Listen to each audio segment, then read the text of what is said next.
আগের ভিডিওতে আমি আলোচনা করেছিলাম যে মূল যে নক্ষত্র, এই নক্ষত্রে জন্মালে নাকি পিতা পুত্রের মুখ দেখলে অমঙ্গল হয়, জীবনহানি হয় ইত্যাদি ইত্যাদি বিষয় আমাদের কুসংস্কার একটা প্রচলিত আছে। জ্যোতিষশাস্ত্র কি বলছে তারই আলোচনা করব। আমি প্রদ্যুৎ শাস্ত্রী, আপনাদের সকলকে আমার অ্যাস্ট্রো এডুকেশন প্রদ্যুৎ এই চ্যানেলে ওয়েলকাম এবং প্রণাম এবং ভালোবাসা জানিয়ে শুরু করছি আজকের দিনে জ্যোতিষ আলোচনা। এবং ছোট্ট একটি অনুরোধ, প্রতিবার এনে আপনারা প্লিজ চ্যানেলটিকে সাবস্ক্রাইব করে পাশে থাকা বেল আইকনটি বাজিয়ে রাখবেন। দেখুন, মূল যে নক্ষত্র, সেই নক্ষত্র কিন্তু প্রধান হচ্ছে তিনটি। একটি হচ্ছে মূলা, জ্যেষ্ঠা এবং শ্লেষা, এটা হচ্ছে প্রধান মূল নক্ষত্র। এছাড়া উপপ্রধান যে মূল নক্ষত্র সেটা হচ্ছে অশ্বিনী, রেবতী এবং মঘা।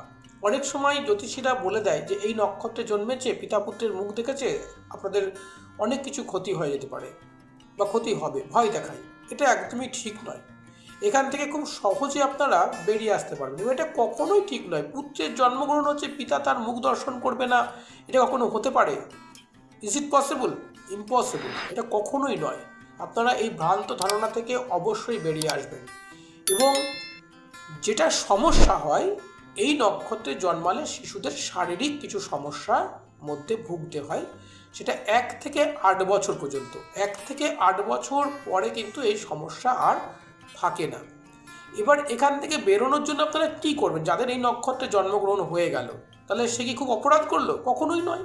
পৃথিবীতে যার জন্ম হয়েছে, তার পৃথিবীতে থাকার, পৃথিবীতে বাঁচার, পৃথিবীতে বিচরণ করার সমস্ত দায়িত্ব কিন্তু মালিকের, অর্থাৎ ঈশ্বরের। সুতরাং সেটা আমাদের আপনার বিচার্য বিষয় নয়। এখানে একটা বিচার করা হয়, যেটা হৃষ্ট বিচার বলা হয় বাচ্চাদের ক্ষেত্রে। সেই বিচারে যদি দেখা যায় যে তার মূল দোষ রয়েছে, তাহলে আপনারা অবশ্যই শিশুর স্বাস্থ্যের দিকে নজর দেবেন।